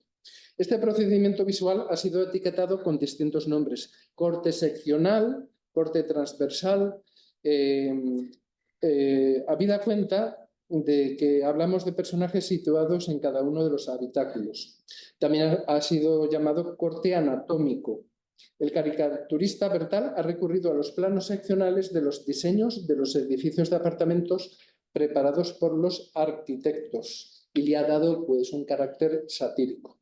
Martina Lauster, quien ha emprendido un excelente y detallado análisis de este grabado, considera que Bertal, metafóricamente hablando, ha trabajado con un escalpelo, recordemos el bisturí del cirujano, y con él pues, ha logrado cortar la piel, la fachada del cuerpo del edificio. Esta ilustración supone la fisiología visual de un edificio que el dibujante ha realizado con la pluma escalpelo. La fisiología es la disciplina que estudia el funcionamiento de los órganos del cuerpo humano y para ello es preciso revelar para un observador externo el interior, abrir el cuerpo humano. El dibujante actúa como un cirujano que revela los estratos, pisos u órganos que componen el cuerpo de la sociedad a través de la sinécdoque de un edificio de apartamentos. Y lo que se muestra es, como nos dice Martina Lauster, un espectáculo desagradable. Este corte transversal indica que en este primer día del año nuevo el hombre adinerado puede poseer la calle. El lujoso primer piso vinculado a la calle por la interconexión del ornamentado balcón aloja a la aburrida pareja burguesa. La perspectiva del piso principal, orientado hacia el mundo exterior, de ningún modo domina o controla a este último. Poco conoce el marido y la esposa el microcosmos social que se encuentra bajo el mismo techo. Los visitantes del año nuevo tienen, asimismo, un conocimiento limitado del edificio, pero cuanto más alto suben, más bajo descienden en los estratos sociales. Nadie, excepto un gato, visita el último piso. No sé si lo ven ahí en la parte de las escaleras. De hecho, la escalera simboliza la pirámide social. Gracias. La frecuencia con la que se usan las escaleras de los distintos niveles o pisos indica el distinto nivel de sociabilidad que disfrutan las respectivas clases sociales. Así, por ejemplo, los gatos son los únicos seres en arriesgarse a llegar a la buhardilla, al nivel más alto. Bien, en la buhardilla de la ilustración de Bertal destaca la figura desclasada del artista que se protege de las goteras con un paraguas. Se inserta en un motivo visual y literario en boga en el segundo tercio del siglo XIX, que podemos identificar como el artista y el literato en su buhardilla, que forma parte del imaginario cultural de la época. En la cultura visual, un ilustrador o pintor puede fundamentarse, digamos, en la recreación de una ilustración o pintura previa para someterla a distintas modificaciones hipertextuales. Y es lo que sucede con las ilustraciones de Honoré Daumier y de Bertal, cronológicamente posteriores a la pintura de Karl Spitzweg. Spitzweg es un importante pintor satírico alemán de esta primera mitad del siglo XIX. La pintura de Karl Spitzweg, Der arme Poet, el poeta pobre, de 1839, de la que existen 3 versiones, una de ellas robada, todas ellas del mismo año, nos muestra al escritor en su buhardilla, acostado, protegido de las goteras por un paraguas. Daumier toma la pintura de Spitzberg y la adapta en 2 ocasiones. Yo lo que les muestro es la versión de 1847, en este caso. Bien, después también podemos hablar del caso del edificio de 3 pisos de Douglas Stewart y Carl Girardet de 1847, publicado en el Magazine Pittoresque en este año de 1847. Digamos, también tiene carácter satírico. Yo lo que destacaría precisamente de este corte transversal muy parecido al de Bertal es el espacio más iluminado, que por supuesto es el espacio burgués del segundo piso. Contrástese en este caso la lámpara de araña de este salón con la vela o candela del primer piso, donde viven los porteros. En las escaleras siempre se viven situaciones singularizadas respecto de los cuadros adyacentes, y en este caso un hombre que se dirige a la fiesta del primer piso se está tomando una de las botellas que lleva a la reunión social antes de tocar a la puerta. La clase social determina el gasto en la iluminación nocturna, mayor en este caso, y la superficie de la vivienda del primer piso también es más amplia que el resto de las estancias, ¿no? del resto de la estructura del edificio. Por último, quisiera mencionar de 1862 La señorita del quinto piso, de Paul de Kock. Es una novela escrita por un escritor de enorme éxito en su época, pero actualmente olvidado. Y esta novela contó con una traducción al español publicada en 1862 bajo la traducción de Telesforo Corada. La acción transcurre en 1855 y se ofrece una descripción sistemática de los apartamentos de un edificio, así como de sus respectivos habitantes. En un retrato o fisiología del edificio desde abajo hacia arriba que ocupa el primer capítulo, un capítulo titulado Una casa en la calle del Arrabal Montmartre. Bien, el quinto piso precisamente está ocupado por largos corredores cuyas habitaciones están ocupadas por las criadas. Y además de estos cuartos existe una habitación pequeña compuesta de una sala y una alcoba, alquilada y amueblada por la conserje a una joven hermosa y modesta, pero también misteriosa, Felicia, que se va a convertir en la protagonista de la novela, precisamente la señorita del quinto piso. Bien, como conclusiones son básicamente 2. Esta mirada panorámica, enciclopédica, catalogadora, clasificadora, la vemos en Balzac y en muchos otros escritores del realismo decimonónico y se va a expresar en cuadros costumbristas, espacios habitacionales, ilustraciones con cortes transversales.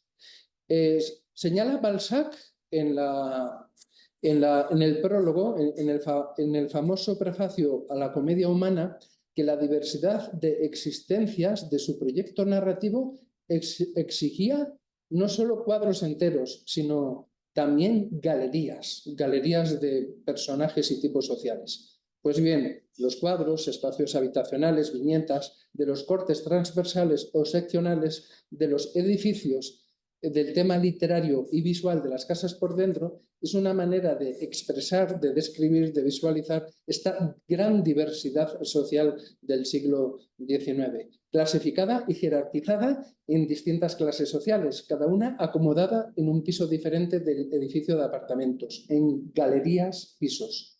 Y por último, quisiera señalar que en cuadros costumbristas y en novelas del realismo, este reconocimiento social se hará a través del narrador omnisciente o del personaje que se interne en un edificio.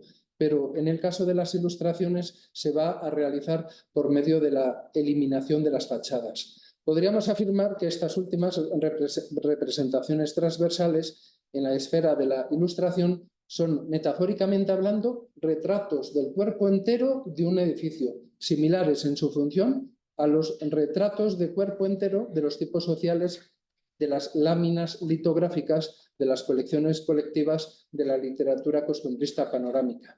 Por lo general, en el caso de los retratos literarios, los escritores suelen describir el cuerpo humano de arriba hacia abajo, ¿no? De la cabeza a los pies, con notables excepciones, como la del poema de pura honestidad Templo Sagrado, de Luis de Góngora, que más bien recurre desde los pies hasta la cabeza.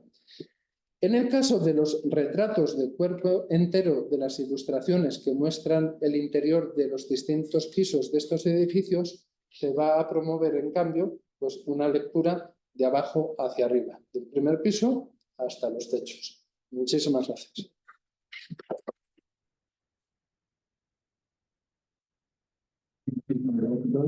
Ahora vamos a abrir el espacio para preguntas. Público o incluso preguntas de los ponentes.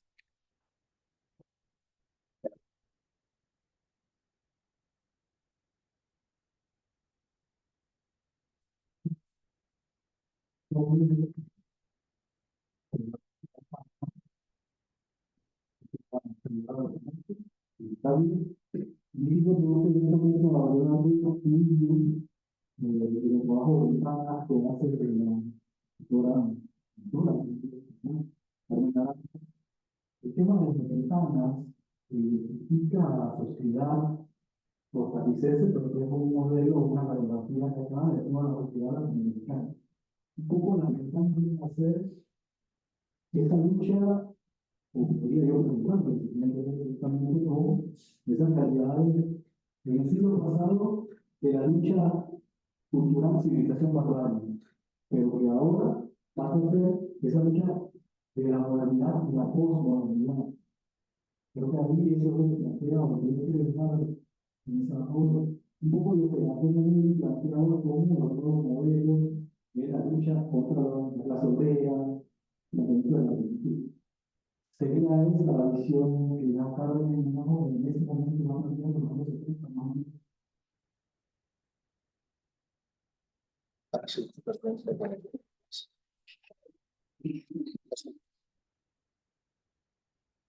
gracias por la pregunta. Bienvenidos a todos los compañeros de la Universidad de Panamá.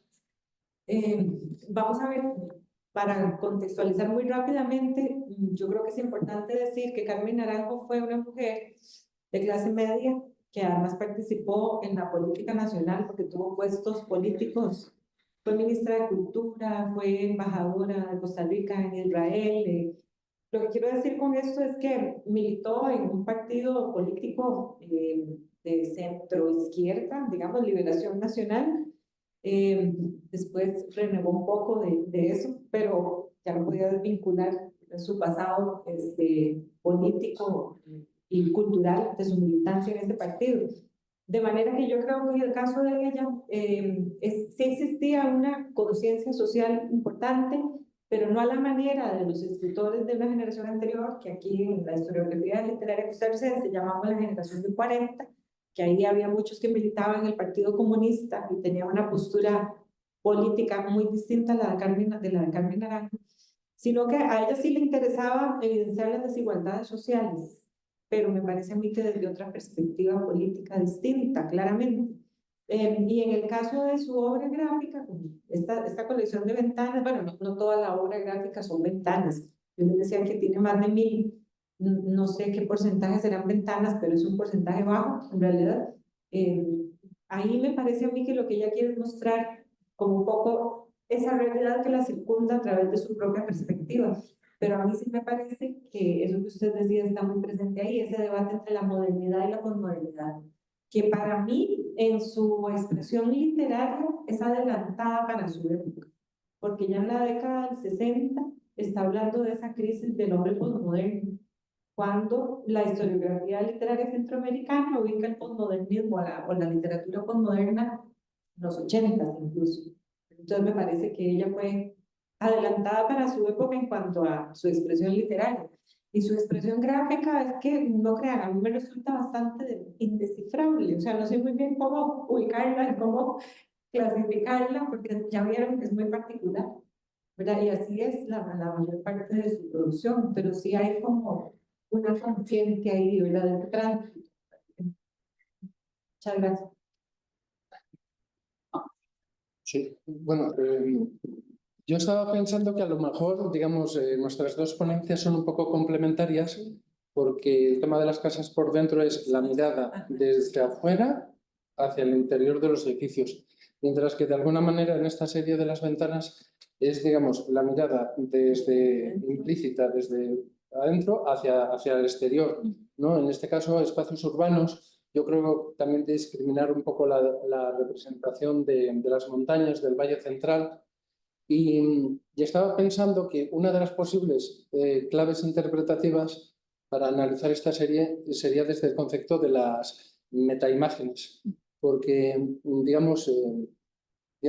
toda aquella pintura que hace uso de espejos, que hace tomar evidencia de la existencia de un encuadre o marco, se convierte a este tipo de imágenes de alguna manera en metaimágenes. Y estaba pensando que me llamó la atención el hecho de que en muchos de estos paisajes urbanos, el paisaje justo, se prolongara, se sale más allá del marco. Y estaba pensando, bueno, ¿por qué no interpretarlo en los siguientes términos? Por una parte, si el observador está dentro del edificio, todo el paisaje urbano que está dentro del encuadre es lo que vería, un inquilino de un edificio. Pero,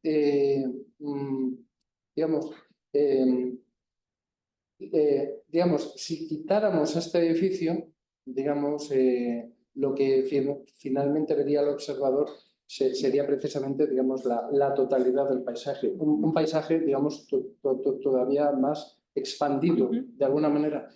Y esta construcción imaginaria, curiosamente, también la vemos en el tema visual de las casas por dentro, porque se quita imaginariamente, la fachada del edificio. Y aquí me pareció muy interesante el hecho de que se quita imaginariamente, esa supuesta pared que estaría más allá del vano de las ventanas. Es muy curioso. Gracias. Muy interesante. Tomo nota.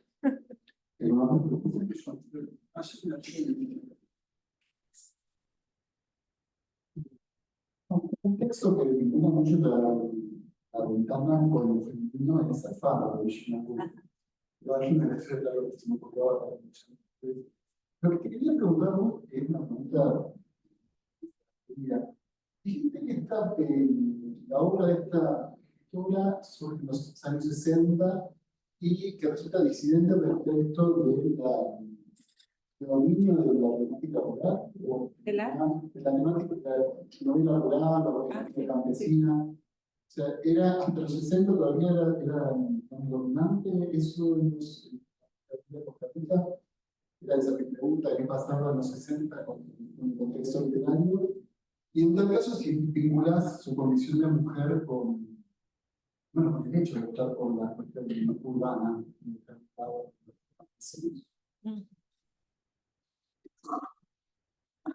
Bueno, muchas gracias al doctor Francisco Aiello por su pregunta.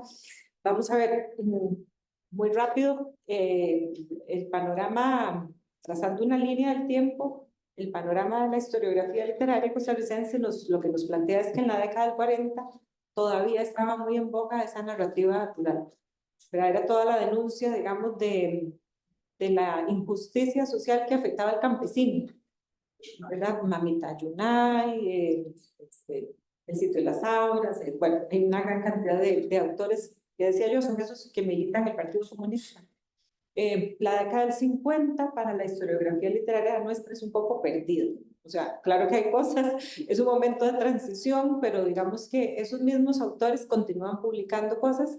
Yo siento que hay esta transición como hacia lo urbano, ¿verdad? Y bueno, en parte del estudio que yo tengo, en una parte trato de explicar cómo eso va de la mano con el crecimiento de la ciudad de San José. O sea, cuando San José crece, ¿verdad? Se hace una ciudad ya más ciudad, digamos, porque San José sigue siendo, no sé si han tenido oportunidad de ir, los que no son de aquí ya, es una ciudad pequeña y desordenada. digamos que no lo era tanto en esas décadas, está más desordenada y más fea ahora, lastimosamente. Pero sí se concentra la mayor cantidad de población en la urbe, entonces la literatura da cuenta de eso. Y ya en la década del 60 hay una urbanización, digamos, de la literatura, o sea, ya el tema del urbano se instala totalmente, aunque yo mencioné un par de novelas de los 40 que ya se centraban en la ciudad. No creo que tenga especialmente que ver con eso el hecho de que ella sea mujer, porque hay también muchos escritores, hombres, que también hacen ese tránsito hacia lo urbano. Y por otro lado, creo que, bueno, en el caso de ella, me preguntaba si había como una... ¿Cuál era la última pregunta? No, se me acaba de responder. Ah. Que no tiene ninguna Sí, que no tiene que ver, o sea, no, que en realidad yo lo noto por parejo en hombres y mujeres, me parece que sí, hay un tránsito ahí a los dos.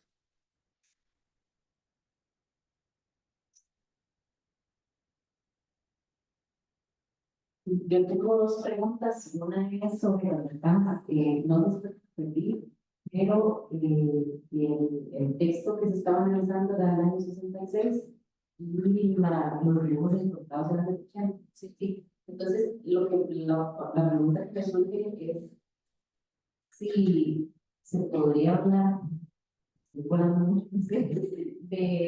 este momento en el que ya las palabras no fluyen, y lo que fluye ya es lo que hablaban del bonito, que tal vez en algún momento el dibujo venga después, pero la imagen, digamos, la temática literaria se queda en la mente del dibujo viene después. Entonces, si eso de las fechas, no sé si crea un vacío como temporal para decir como sí, tal vez en el momento que se nos sentó a escribir, también se sentó a dibujar. Entonces, esa es la pregunta que me nace por el tema de las fechas. Y tengo otra pregunta, es sobre los cuadros placeres, pero no sé si la conocemos en la mano. De una vez. Ok, y la otra pregunta, creo que es una pregunta más social en realidad, pero es, si hablamos de una estratificación social en términos ¿verdad? En un término económico, ¿qué pasa cuando llega un extranjero con un buen poder económico y que piso se funciona? Creo que es más social, ¿no? Pero es algo mucho gracias. Bueno, yo pienso que, a ver, esa podría ser una vía de explicación, esa que se plantea, pero en realidad es que esta autora continuó escribiendo durante toda la década del 70, el 80, el 90, y prácticamente hasta que falleció en el 2012. Pero tiene mucha, bueno, ya en la década del 80 lo que publica es muchos cuentos. No sé, por ejemplo, de esta década es En Partes, Ondina, una serie de colecciones de cuentos que son también muy citadinos en su mayoría, pero que yo diría que tienen otro tipo de abordajes, mucho más subjetivizados y más enrevesados y más, ya está totalmente instalada en la posmodernidad, diría yo. Pero entonces creo que es complementario el tema, la forma en que pinta, ¿verdad? Porque no tantas ventanas se refieren al urbano, me costó a mí, o sea, tuve que buscar así, buscar y buscar para encontrar esas 7 que representaran algo que tuviera que ver con lo urbano, que era lo que a mí me interesaba. Hay muchas otras ventanas que tienen que ver más con, no sé, con el campo, los árboles, las flores, la naturaleza, etc. Entonces creo que sí, o sea, es como una parte complementaria de ello, pero no cambió una cosa por la otra. Además escribe poesía y esa señora anduvo por todos los géneros. Gracias. Bueno, pues si un extranjero rico pasara, digamos, en la década de 1830 a habitar uno de estos edificios de apartamentos, yo creo que viviría en el primer piso, ¿no? Digamos, como estas representaciones que hemos visto, que primeros pisos ocupados completamente, digamos, por un apartamento. Ya después en los pisos superiores se da una mayor compartimentalización. Y recurriendo a este texto de Jules Janin, Los extranjeros en París, pues me ubiqué aquí, primer piso. El primer piso está ocupado por un notario real francés, el segundo por un diputado del Mediodía. Pero es que también en el segundo piso vemos, el narrador señala que por una de esas extrañas ironías comunes en París, este segundo piso está habitado por el diputado del mediodía, pero que tiene por vecina a una joven belga, amante de un diplomático mexicano. Una joven representante de lo que la ironía contemporánea ha etiquetado con apodos como las loretas, ¿no? Que eran pues, las prostitutas parisinas en aquella época. Pero bueno, yo pondría, digamos, este tema de los apartamentos, digamos, en el contexto de la crisis inmobiliaria que se vive, digamos, en todo Occidente actualmente, porque yo creo que una de las consecuencias de la globalización y también de la globalización digital y, digamos, de la creación de los nómadas digitales es el hecho de que en todo el mundo occidental, digamos, ya los propios locales ya ni pueden comprar ni alquilar, digamos, viviendas. Y esto está ocurriendo en Madrid, Barcelona, Londres, San Francisco, las grandes ciudades del mundo. Digamos, los extranjeros, los nómadas digitales con plata, están, digamos, desalojando de las ciudades, digamos, a los locales que ya no pueden comprar ni alquilar pisos. De alguna manera, las grandes ciudades en el mundo occidental se están convirtiendo en grandes dormitorios Airbnb. Y eso me parece que es una de las grandes crisis del mundo contemporáneo. Sí. ¿Le puedo hacer una? Ahora, perdón, yo le voy a hacer una pregunta a Diego.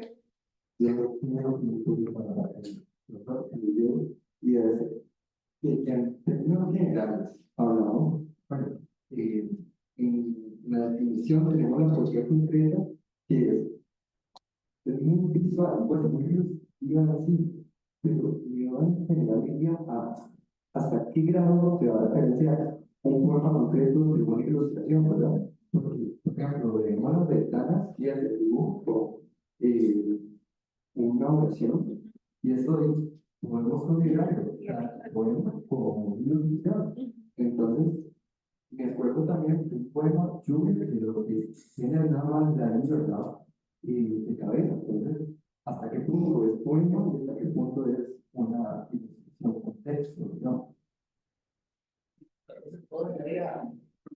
Eso, estaba pensando también por ejemplo, en Emily Dickinson, que usa Los guiones. los guiones, espacios, Sí. y que si bien uno los puede remover, y el poema sigue teniendo significado, pero ¿verdad? Pierden esas pausas, esos espacios, me parece que son riquísimos en el poema.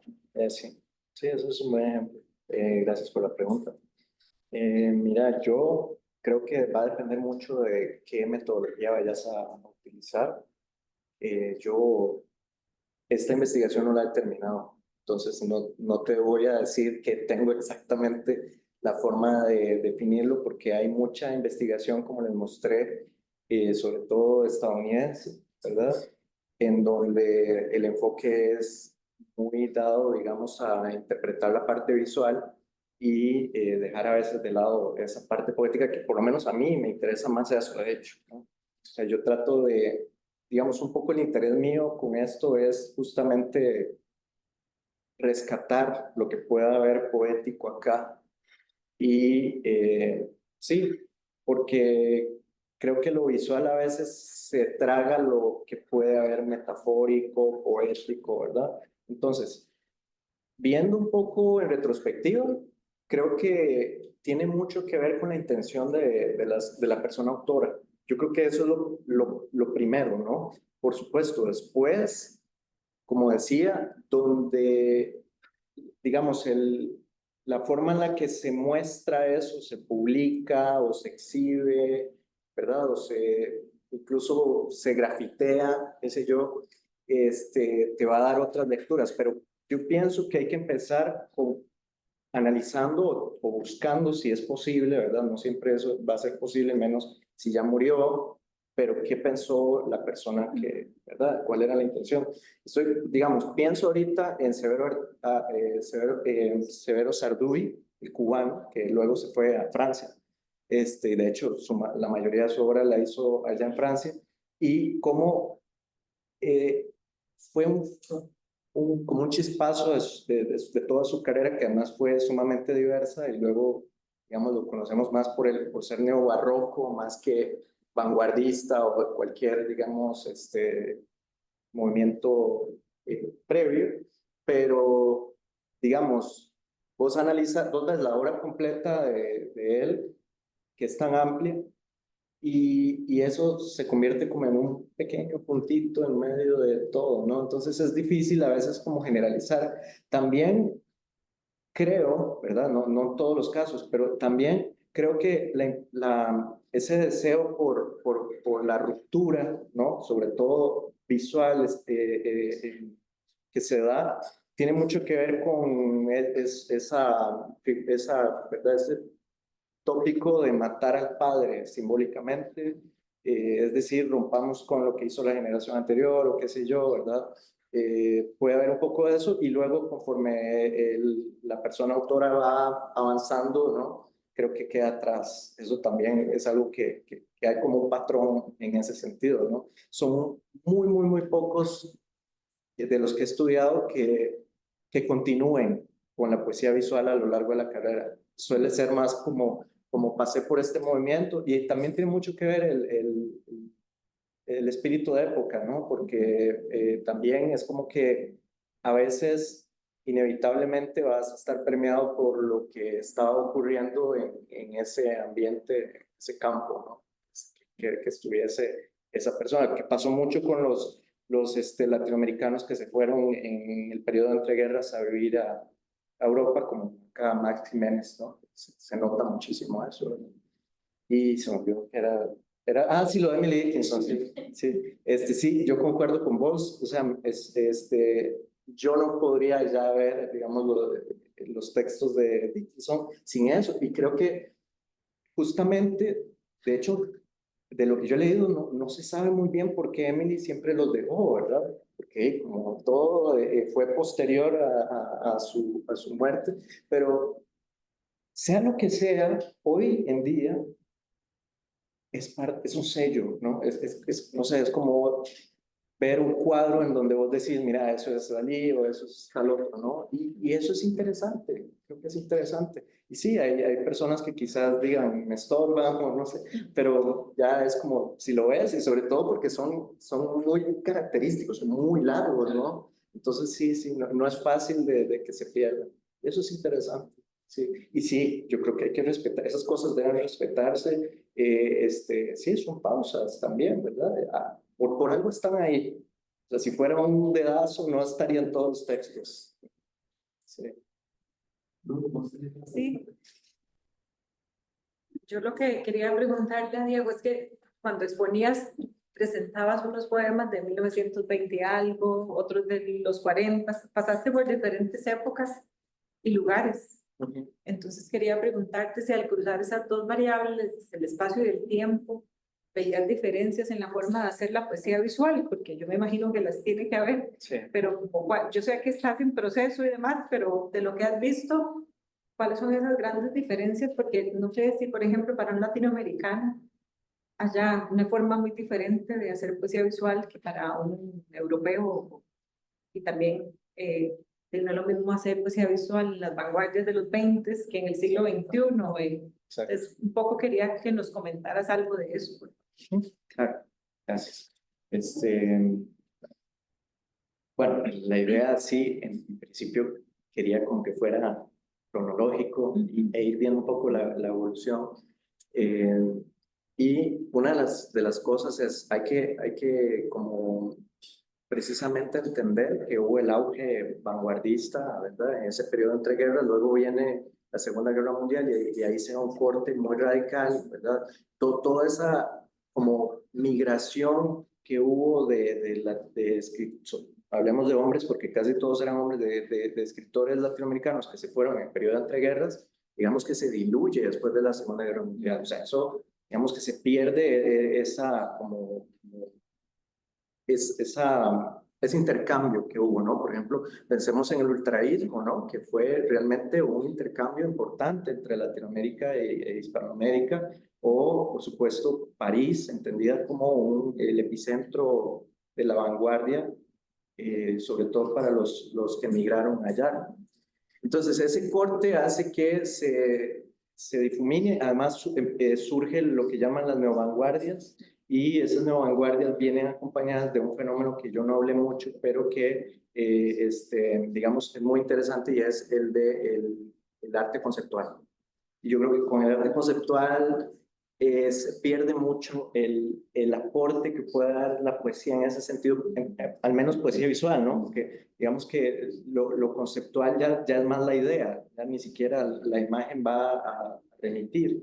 Y sí hay mucho, de hecho he encontrado mucho, sobre todo argentinas y argentinos, que digamos se metieron un poco en eso, pero es que lo que me ha parecido es que la mayoría carece de elementos poéticos. O sea, ya ahí sí yo considero que es demasiado arte plástico. Y por ejemplo, hay trabajo de Lucio Fontana, ¿sí? Que es argentino-italiano, que es muy famoso, digamos, y está en los museos más importantes de arte contemporáneo, de arte moderno, de las ciudades, digamos, así como, ¿verdad?, que tienen museos de arte moderno importante. Y yo no, ¿verdad? Es la cuestión de que ya ahí me parece que la cuestión poética está demasiado diluida, exacto. Entonces, segunda mitad del siglo XX creo que se pierde un poco. Igual, por eso también no lo voy a ignorar, porque hay y sigue habiendo. Y a mí me resulta interesante que he encontrado mucho del siglo XXI, y eso sí, creo que me ha llamado la atención de cómo mucho el libro poesía, como, ¿verdad?, aquí de Latinoamérica y de latinoamericanos y latinoamericanas que viven en Estados Unidos, que también me parece un fenómeno muy interesante, cómo han releído, ¿no? Todas estas ha pasado un siglo, entonces también es como ya un tiempo largo ¿verdad? De poder visualizar las cosas desde otros ángulos. Y, por ejemplo, ahí mostré uno de Stephanie Alcántar, que es mexicana, pero vive en Estados Unidos, y que lo que hace es casi que literalmente un poema al estilo de Man Ray, que en 1920 hizo exactamente eso, que son esas como tachaduras, ¿no?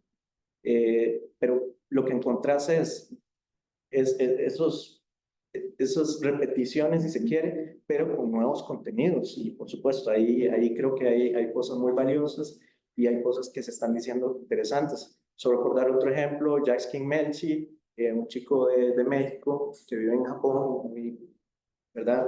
Desarrolló esta idea como de cómo meto lo binario, pero lo binario entendido en 0 y 1, ¿no? O sea, el lenguaje informático de programación, y lo que hace es empezar a jugar con el 0 y el 1 escrito, pero en diferentes variaciones. Ahora, no sabemos, ya habría que ponerse a ver si realmente agarrar eso como un programador y ver si hay algún mensaje ahí también, o si simplemente se puso a poner ceros y unos al azar, ¿verdad?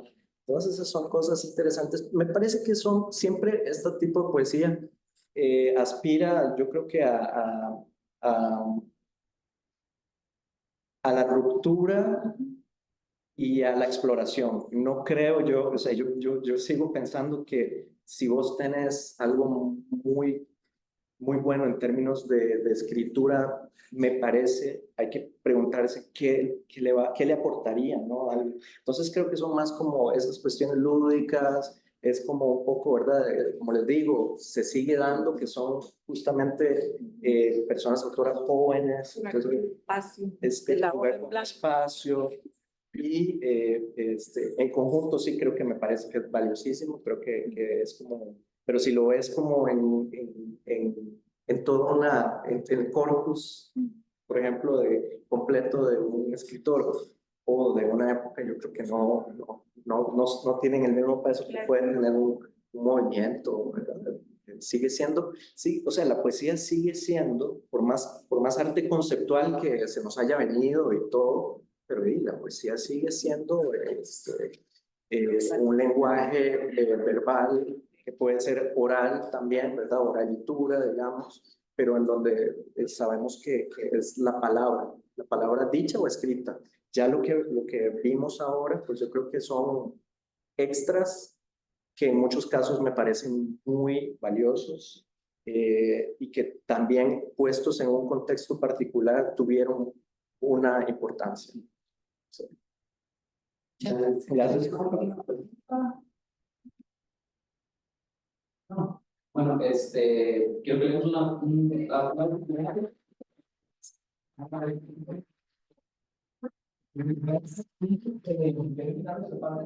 en el área de los espejos.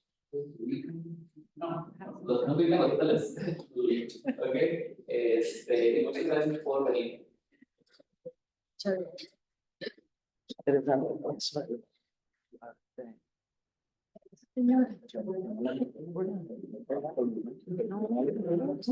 ¿Te parece?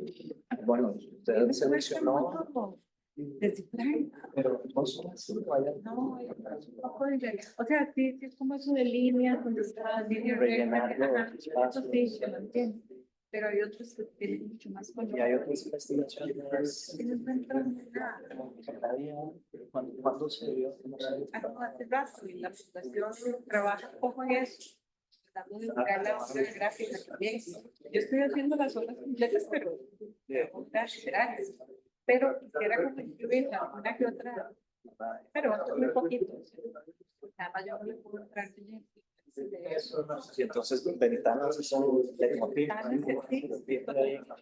Y en los ensayos, porque eso que dije al día, fíjate que publicó una columna diaria durante todo un año y se llamaba Ventaneando. Era asomarse a la realidad. ¿Y alguien había analizado el tema de las ventanas? En ella. Sí. Y yo no, es que todo el mundo se enfocaba en la obra literaria. No, pero digo yo, incluso en la parte literaria, sí se han hablado de ventanas. Pero que Efectivamente, hay como muchos elementos. Habría que revisar que esta señora Dinora Volante, que era la lectora, bueno, esta señora hace como una presentación a este libro, Ventanas y Asombros, y ella hay algo dice de la ventana, pero como una introducción muy pequeñita, así, una buena introducción, pero no está desarrollada. Pero todo sí, un espacio ahí. sí, claro, me gustaría que alguien sepa de algo que... Yo no sé si puedes dar clases, pero me interesaría mucho. Buenas tardes. ¿Qué tal? Mucho gusto. Acostúmbrame a los principios. Muchas gracias, Dolores. La ventana. ¿Qué tal? Mucho gusto. La que hay, hola, ¿qué tal? Mira, nosotros, yo dirijo el programa de literatura comparada, posgrado, y quisiera tener el correo de ustedes, porque lo vimos como el correo institucional que tienen ahí, solamente tienen ustedes. Solamente, no, yo tengo, le puedo dar el Gmail y el Gmail. igual yo tengo lo